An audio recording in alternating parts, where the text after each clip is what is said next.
बिस्मिल्लाहिर्रहमानिर्रहीम। अस्सलाम वालेकुम। मैं हूं दसीर शाही एडवोकेट और आप देख रहे हैं लीगल इश्यूज़। आज हम बात करने जा रहे हैं कि क्वेश्चन था बड़ा अजीब व गरीब किस्म का क्वेश्चन कि मेरी रुखसती नहीं हुई, मेरा निकाह हो गया है। मेरा किसी शख्स के साथ निकाह हो गया, अभी रुखसती नहीं हुई, मैं अपने पेरेंट्स के घर में हूँ, तो क्या मैं केस कर सकती हूँ? ख़र्चा नानो नफ़का, मेंटेनेंस अपने शोहर से उसे कॉल करती हूँ, उसे कहती हूँ कि जनाब अली मुझे पैसे दो, और वो पैसे नहीं दे रहा, तो वकील साहब क्या हम केस कर सकते हैं कि मैं उसकी वाइफ हूँ, मेरा उससे निकाह हो चुका है, मैं अपने पेरेंट्स के घर बैठी हुई हूँ, तो क्या मैं दावा कर सकती हूँ उसके ख़िलाफ़ कि मुझे पैसे दे, हर माह ख़र्चा दिया करे? तो ये था क्वेश्चन, इसी को एड्रेस करेंगे मुख्तसर से वक्त में इंशाअल्लाह। उम्मीद है आपको कुछ ना कुछ सीखने को ज़रूर मिलेगा। सबसे पहली बात कि निकाह जब हो जाता है मियाँ बीवी का, तो अब निकाह हो गया, मियाँ बीवी हो गए, इसमें तो कोई दो राय नहीं है, अब ये मियाँ बीवी हैं।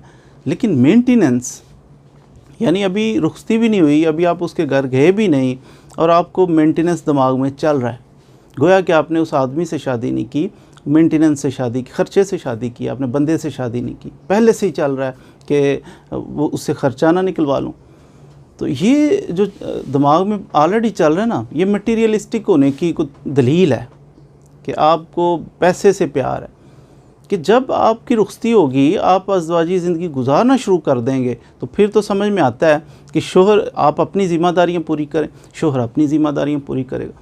लेकिन जब तक आप अपनी ज़िम्मेदारियाँ पूरी नहीं कर रहे हैं, अपने पेरेंट्स के घर में बैठी हुई हैं, उस वक्त तक मेंटेनेंस का राइट आपको बिल्कुल भी नहीं है, कानूनी तौर पर भी नहीं। और शरीयत में भी ऐसा ही है कि अगर आपकी रुखसती नहीं हुई तो आपका शोहर जो है आपको मेंटेन करने का वो पाबंद नहीं है, बाउंड नहीं है कि वो आपको मेंटेन करे, अगरचे आपका निकाह हो चुका है।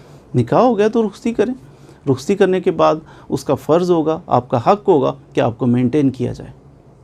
अब इसमें एक सूरत फुक़हा बयान करते हैं कि एक सूरत इसमें ऐसी पॉसिबल है कि जिसमें बूढ़े वालिदैन थे, उन्होंने अपनी बच्ची का निकाह कर दिया, लेकिन लड़के वाले डिले कर रहे हैं। वो कहते हैं जनाब रुखसती नहीं, हमारा बच्चा पढ़ रहा है, उसके पेपर हैं, ये है वो है, 6 महीने बाद करेंगे, साल बाद करेंगे, 2 साल बाद करेंगे, रुखसती अभी नहीं हम कर सकते, हमारा मकान बन रहा है। इस सूरत में अब निकाह हो गया, लड़की तो तैयार है ना, लड़की रेडी है कि मेरा निकाह हो गया, मैं अपने हस्बैंड के पास जाना चाहती हूँ, जाके अपनी ज़िम्मेदारियाँ पूरी करती हूँ, उनकी खिदमत करती हूँ। इस सूरत में फिर शोहर पाबंद है, शोहर को चाहिए कि वो मेंटेन करे उसकी ज़िम्मेदारी, क्योंकि निकाह हो चुका है ना, ये उसकी बीवी है। अब शोहर की ज़िम्मेदारी है, क्योंकि फ़ॉल्ट शोहर के पार्ट पे है कि वो ले जा नहीं रहा, ये अपनी खुशी से नहीं रह रहा। अगर लड़की वालों की तरफ से ये हो कि जनाब हम नहीं भेज रहे, हमारी बच्ची की एजुकेशन तो ये तो वो रखें अपने घर में, लेकिन मेंटेन भी फिर पेरेंट्स ही करें, फिर शोहर की ज़िम्मेदारी नहीं बनती। तो इसी तरह अगर सपोज़ खुदा न खास्ता अगर आपके निकाह हुआ है, रुखसती नहीं हुई और उससे पहले डाइवोर्स हो जाती है, तो फिर ऐसी औरत जो है, इसको डाइवोर्स हो जाए तो इसकी इद्दत भी नहीं होगी, और साथ साथ इसको जो हक़ महर मुकर्रर 50% तक वो शोहर को देना पड़ेगा। तो ये कुछ मुख्तसर से हालात थे कि रुखसती से पहले मेंटेनेंस क्लेम नहीं कर सकती, और थोड़ी सी गुंजाइश है भी इसमें, वो भी हमने आपको अर्ज़ कर दी। लेकिन कोशिश फरमाएं कि शोहर के साथ जो रिलेशन है, ये वाहद दुनिया का रिश्ता है कि जो अल्लाह ताला के नाम के साथ शुरू हो जाता है। बाकी आपकी चॉइस नहीं होते रिश्ते, आपका भाई है तो भाई है, आपने तो तलाश नहीं किया कि ये भाई हो मेरा या कौन सा भाई हो, वो अल्लाह ताला की तरफ से बने बनाए रिश्ते, पेरेंट्स आप अपनी चॉइस के नहीं ले सकते। एक वाहद रिश्ता ऐसा है दुनिया के अंदर कि जो अल्लाह के नाम से शुरू हो जाता है और बहुत पकीज़ा सा रिश्ता है। तो रिश्ता हस्बैंड एंड वाइफ का होता है, ना कि दौलत का, माल का, इन चीज़ों का थोड़ी होता है। हस्बैंड का जो माल होता है ना, उस पर नज़र ना रखें कभी भी। ये जो लेडीज़ आजकल की गैर तरबियत याफ्ता, जिनकी एजुकेशन बज़ाहिर डिग्रियां तो हैं लेकिन एजुकेशन से बिल्कुल खाली हैं, ये क्या करती हैं, ये अपने शोहर की पॉकेट पे, उसके बैंक बैलेंस पे नज़र रखती हैं, हालांकि शोहर का सब कुछ जो होता है उसकी बीवी का ही तो होता है। इस चीज़ को अंडरस्टैंड नहीं कर पाती और बड़ी जल्दी से वो हिसाब किताब में पड़ जाती हैं कि हम अपने शोहर का कुछ ना कुछ वो हिफाजत कर लें और कुछ ना कुछ हासिल कर लें। कभी ऐसी सोच ना रखें। आपकी तो अभी रुखसती नहीं हुई, तो रुखसती से पहले ही आपको फ़िक्र पड़ गई है कि मैंने जनाब उससे ख़र्चा लेना है। भाई छोड़ो, शोहर तो होता ही कुर्बानी का दूसरा नाम है। आपने देखा जब लड़कियों की रुखसती हो जाती है, बीवी है, मियाँ बीवी रह रहे हो, तो खुदा न खास्ता बीवी को कैंसर हो जाए कोई ऐसी सख्त किस्म की डिज़ीज़ हो जाए तो पता है क्या होता है, ये होता है कि शोहर के पास जो कुछ हो वो लगा देता है।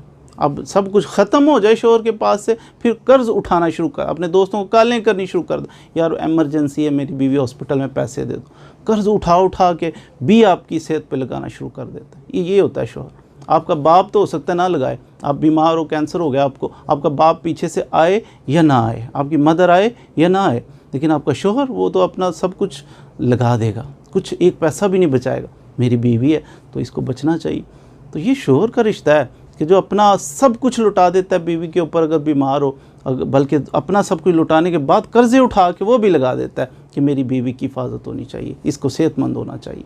तो इस शोहर के ऊपर बंदा नज़र रखे कि इसकी प्रॉपर्टी कितनी है या फिर इसके पास पैसा कितना है और कैसे निकलवाना है और कैसे उसका हिसाब किताब। भाई आज़ाद रहें, हिसाब किताब खुद करें, आप उसकी मुलाजम लगी हुई हैं, आपने उसका हिसाब करना है। आप बस कंफर्टेबल रहें, खुश रहें और खुश रखें, फिर देखें कि शोहर का सब कुछ आपका होगा। वो मैक्सिमम आपके ऊपर ना फेंक दे तो कहाँ ले जाएगा, आपके बच्चों को ही देगा। कल को आपके बच्चे हैं तो एजुकेशन होगी तो क्या कहेगा कि मैंने नहीं इस पे खर्च करना, या इसकी प्रॉपर्टी है जितनी भी तो कहेगा कि नहीं हमसाये के बच्चे को दे देता हूँ। आपके बच्चों को दे के जाएगा, आपको आपके ऊपर खर्च करेगा। खुदा न खास्ता कभी अगर शक है तो सीरियस बीमार होके देख लें, अल्लाह ना करे आपको कैंसर हो, फिर आपको एहसास हो कि शोहर होता क्या। तो आप पहले से एडवांस में ये प्लानिंग करनी शुरू ना कर दें कि मेरे शोहर के पास पैसे कहाँ से आए, कितने आए, मुझे मेंटेनेंस चाहिए, रुखसती हो लेने दें। तो उसके बाद भी मेरी नसीहत पर अमल करें कि रुखसती हो भी जाए तो फिर भी मेंटेनेंस का लालच ना करें, बल्कि प्यार करें। और प्यार जब शोहर से करेंगे, उसका अदब एहतराम करेंगे तो फिर इंशाअल्लाह शोहर का सब कुछ आप ही का होगा। उसकी सेहत के लिए, उसके रिज़्क़ की बरकत के लिए दुआ मांगें, उससे ये पैसे की लालच ना करें। जब उसके बरकत होगी, खैर व बरकत होगी तो जितना वेल ऑफ वो होगा। साथ बादशाह की बीवी मलका होती है तो ख़ुद को मलका समझें और ना कि चोर समझें ख़ुद को कि मैंने इसकी पॉकेट से कुछ निकाल लेना। तो लालच नहीं करना ज़िंदगी में। जो आपके मुकद्दर में, जब आप माँ के पेट में थी तो उस वक्त से लेके आज तक, उस वक्त लिखा गया था इस औरत ने कितना रिज़्क़ खा के दुनिया से जाना है। तो वो उल्टी बाजियाँ भी हम लगा लें, उससे ज़्यादा हासिल नहीं कर सकेंगे। तो उम्मीद है आपने ये मेंटेनेंस के लालच के बारे में, ये लालच हो सकता है आपको लालच ना हो, कोई मजबूरी हो, लेकिन इस नसीहत पर अमल करें कि कभी मेंटेनेंस का लालच नहीं करना। रिश्तों को निभाना है, रिश्तों का पास करना है, इनका लिहाज करना है, रिश्ते पक्के करने हैं, ना कि जेब गर्म करने के लालच में पड़ना है। जब आपका रिश्ता पक्का होगा तो सब कुछ ही मिल जाएगा इंशाअल्लाह। मज़ीद वीडियोज़ के लिए हमारे साथ रहिए। Thank you very much.